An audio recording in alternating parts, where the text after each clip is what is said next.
So, sir, suppose somebody fresh out of a B school, let's say, has to join the research team. How would it career span over the next 5 to 7 years? So for a B school graduate to come into buy-side research, frankly, it may be a bit difficult to begin with, because typically the fund management side or the buy side would want someone who has already some experience on the research side.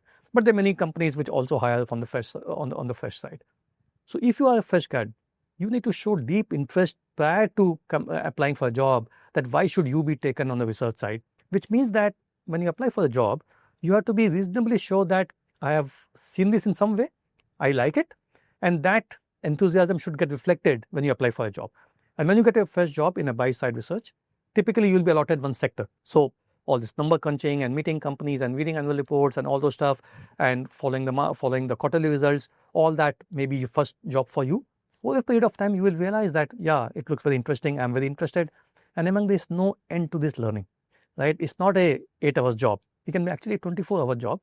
So what happens to US gets impacted in India. So when India sleeps, the US is awake.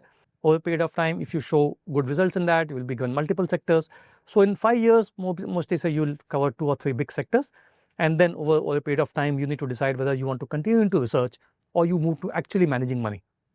I have seen some research analysts who are hardcore research, and they've been doing this for the last 30 years. And they are expert in the field, and I'm sure they get paid extremely handsomely. So there are some research analysts whose voice matters significantly more than a fund manager, because that's the reputation they have carried for the last 30 years. But some of them move to the fund management side, saying that I've done research for so many years, I understand so many sectors, and I can actually manage money. And then you move to the fund manager, or you become a fund manager over a period of time.